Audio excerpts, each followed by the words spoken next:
శ్రీ దత్తపురాణం ప్రథమాష్టకం అధ్యయనం 3 శ్లోకం 13, 14, 15. సృజతీవ తదాత్మైకః స్వైకాంక్షాదూర్ణనాభివత్ లీలా కైవల్యమస్యేదం లోకవత్సమదర్శినః. పైన చర్చించిన రీతిలో విచారించిన అవికృతాత్మయే సాలీడు తనలో నుండియే తన గూడును సృష్టించుకున్న విధంగా తన ఒక్క అంశంతో లోకమును సృష్టించినట్లు తోచును. ఇట్లే లోకము ఆత్మ సమమని దర్శించే వారికి ఒక క్రీడా కైవల్యం ఏర్పడినది. యదైకస్యాపి పుంసోంతః స్వప్నావేశాత్ క్షణాంతరే సత్యవద్భాతి నానాత్వం బోధే సర్వం విలీయతే.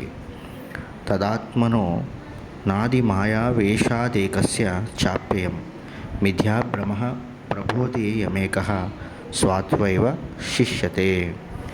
ఒకే వ్యక్తి స్వప్నావస్థలో తనయందే ఎన్నిటినో భిన్నమైనటువంటి వస్తువులను, సంఘటనలను, వ్యక్తులను చూసి అవి యథార్థము అనే భావించును.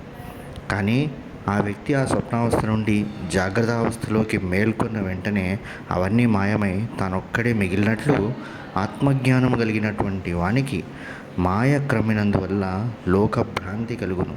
అయినను ఆ భ్రాంతి నుండి మేల్కొని ఆత్మయే తానని లోకం భ్రాంతి అని తెలియను.